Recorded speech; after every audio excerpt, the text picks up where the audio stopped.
হযরত ইউসুফ আলাইহিস সালাতু ওয়াস সালাম নাম শুনছেন তো? দুনিয়ার মধ্যে আমাদের নবী সাল্লাল্লাহু আলাইহি ওয়াসাল্লাম সবচেয়ে সুন্দর হিসাবে আল্লাহ যাকে বানাইছেন নবী ইউসুফ। মিশরে যে কোনো ভাবে ভাইদের কারণে মিশরে চলে গেছেন। ওখানের যে মিশরের যিনি ছিলেন মন্ত্রী, খাদ্যমন্ত্রী, তিনি তার স্ত্রী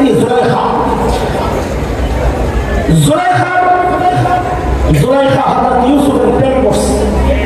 মিশরে তার প্রেমে পড়ছে না, হযরত ইউসুফ প্রেম করছেন। এক পক্ষ, এখানে কয় পক্ষ? নানান ভাবে চাইছে, ফুসলাইতে পারে নাই।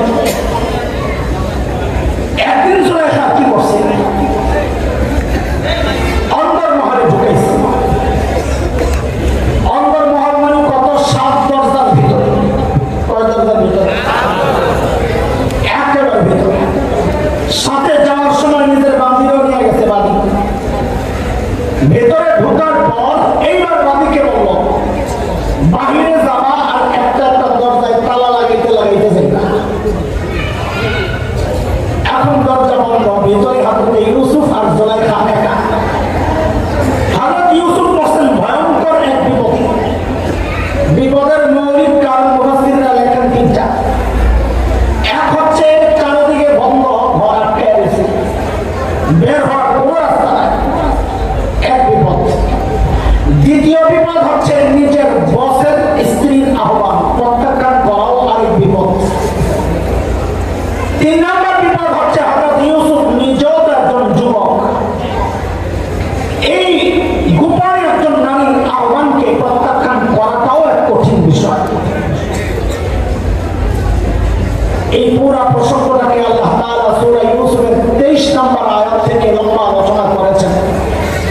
4টা আয়াত আল্লাহ বলে وراودته التي هو في بيتها عن نفسه وغلقت الأبواب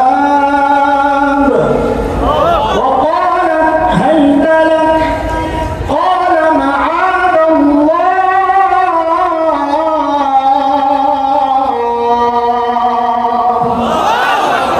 إنه ربي أحسن مثواي إنه لا يفلح الظالمون।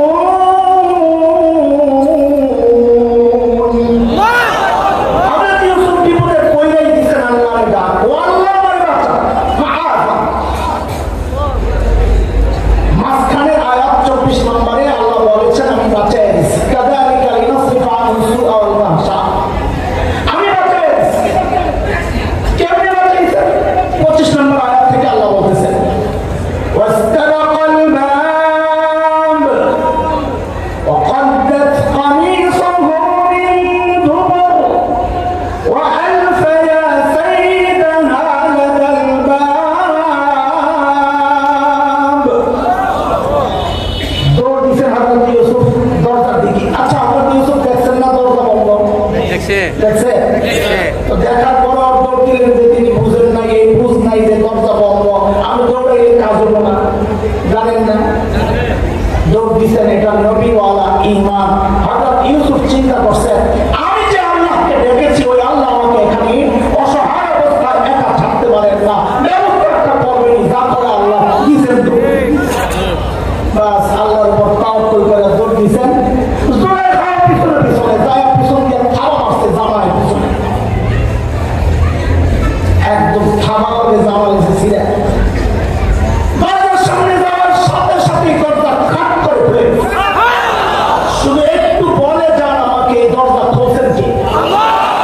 এটা খালি মনে রেখেন, পরে এসে জয়েন দেবো সব করে ইনশাআল্লাহ। দ্বিতীয়, তৃতীয়, চতুর্থ, পঞ্চম, ষষ্ঠ সব দরজার সামনে যায়, খাট করে খুলে যায়।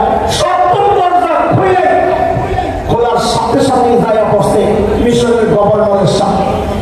আজিজে মিসর বেটি জামার সামনে পইলাই নগদে পল্টি মাছ।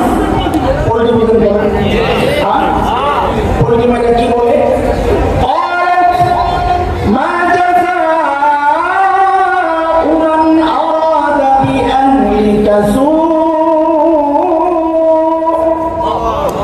আপনার স্ত্রীর সাথে অপকর্মের চেষ্টা যে করলো তার কি শাস্তি হওয়া উচিত?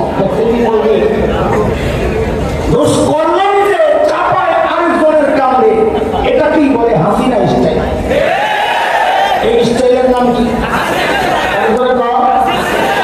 এই স্টাইলের নাম কি? এটা ব্যাখ্যা হলো দোষ করে নিজে চাপায়, এটা শিখছে শয়তান থেকে। কার থেকে? এটা মাথায় সবগুলো গল্প আছে। এটা শিখছে কার থেকে? সূরা আরাফের 16 নম্বর আয়াতে দেখেন এই কামটা সর্বপ্রথম শয়তান করছে। কি শয়তান কয়?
মিশরের গভর্নর ইউসুফ আলাইহিস সালাম বলেন কি, তুমি যে করো না, খেয়াল করেন সূক্ষ্ম বিষয়, তুমি যে করো না এটা প্রমাণ দাও।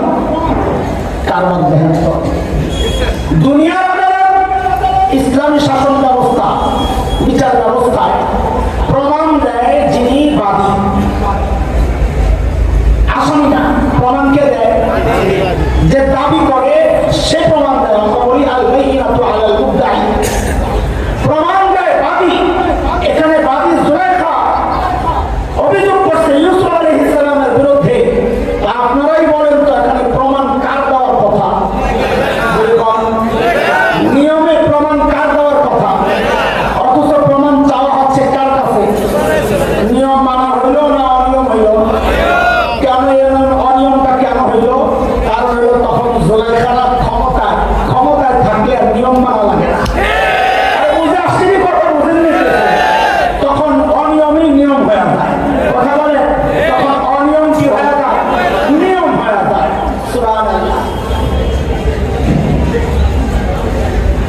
যুলাইখার হযরতে ইউসুফের কাছে যখন প্রমাণ চাওয়া হয়েছে, ইউসুফ চিন্তা করে আমি প্রমাণ পাবো কই? ভিতরে ছিলাম আমি আর যুলাইখা। যুলাইখা অভিযোগকারী, আমাকে অভিযুক্ত করা হয়েছে। আমরা মানুষ দুইজন, প্রমাণ আসবে কোত্থেকে? কিন্তু ভরসা হারান নাই। আমি যে আল্লাহকে রেখেছি, প্রমাণের ব্যবস্থা আল্লাহই করবে। চিন্তা করতেছেন কি করবে। এর মধ্যে যুলাইখার এক ফুফাতো বোন আসছিল বেড়াইতে, তার ছোট্ট এক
না, এই পিচ্ছি কি সাক্ষী দিব রে? এই কথা বলতাম না, কথা বলেন, বলতেন না? আমার সাথে বিজ্ঞানী করো, আমার সাথে বিজ্ঞানী করো, এই পিচ্ছি সাক্ষী দিব, ভাই তুমি জানো বাস্তা আগাম করে এলামার পাগলামি ভাবলো লাগাই তো ধরে বাড়ি কথা বল। কিন্তু আগে তুমি সব জানে এইসব জানতেন মানুষ না, ইউসুফ যেহেতু বলেছে পিচ্ছি সাক্ষী দিবে, আমাদের কাহিনী একটা আছে পিচ্ছি আনা হয়েছে পিচ্ছি পিচ্ছি জিজ্ঞেস করা হচ্ছে পিচ্ছি অপরাধ কে করছে রে? দেখেন আল্লাহ তাআলা কি করলো, পিচ্ছি যদি সরাসরি বলতো যে অপরাধী জুলাইখা, ইউসুফ নিরপরাধ, তাহলে ওরা বলার একটা সুযোগ পাইতো। ওই সময়ে জাদুবিদ্যার খুব চর্চা চলতেছিল, ওরা বলার একটা সুযোগ পাইতো যে ইউসুফ জাদু করে এই পিচ্ছির মুখ দিয়ে কথা বের করে ফেলছে। আল্লাহর কাহিনী ওইটা করার নাই, আল্লাহ এমন ভাবে ধরছেন, আমরা বলতাম আপনি ছাই দিয়ে ধরছেন, সুরার কোনো সুযোগ নেই। আল্লাহ পিছিয়ে মুখ দিয়ে কথা তো বের করছে, প্রমাণ সহ কথা বের করেছে। পিছিয়ে কি বলে? ইনকানা কামিসুহু কুদ্দা মিন কুবুল ফাসাদাকাত ফাহুয়া মিনাল কাযিবিন ওয়া ইন কানা কামিসুহু কুদ্দা মিন দুবুর ফাকাযাবাত ওয়া হুয়া মিনাস সাদিকিন। পিচ্ছি বলে কি ইউসুফের জামা সেট করে, কি সেট করতে পারে?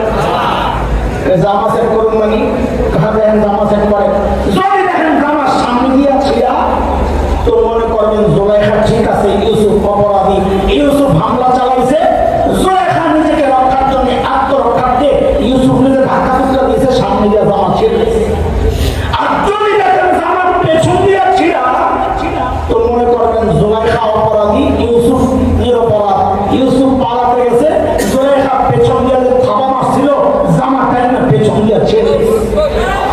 হায় আল্লাহ, এখন জামা সেট করে দেখে জামা পেছন দিয়ে ছিঁড়া হয়েছে কি হয়েছে কি? আপনি যদি সব জামা পেছন দিয়ে ছিঁড়া দেখে কি বলতেছে? ফালাম্মা রাআ কামিসাহু কুদ্দা মিন দুবুর ক্বালা ইন্নাহু মিন কাইদিকুম ইন্না কাইদাকুন্না আযীম। জামা পেছন দিয়ে ছিঁড়া দেখে আরে জুলাইখা তো বেড়ি সকান্ত বড় মারাত্মক। আল্লাহ ইউসুফকে কি কয়? ইউসুফ আলাইহিস সালাম, ইউসুফ আপনি রান্না যাক্কাউরি কিছু বইল টইল না, মান ইজ্জতের ব্যাপার। আর বেড়ির কয় আস্তাগফিরি লিযাম্বি, যে তওবা কর, গুনাহ কর, গুনাহ করছস তওবা কর, দোষ করছস নিজে চাপায় দিছস আরেকজনের কান্দে। এখন আমরা কই তওবা তওবা কইরা যদি কয় যা করছি মাফ চাই আর জিন্দেগিতে করুন না, এইটা কইল ছাড়ার একটা রাস্তা তৈরি হবে। কখন? যদি কয় জিন্দেগিতে রাজনীতি করুন না, সাথে যারা যারা এই গণহত্যায় জড়িত ছিল এদেরও শাস্তি হবে, এই তিনটা শর্ত যদি মানে তা আমরা মাফ করতে রাজি আছি।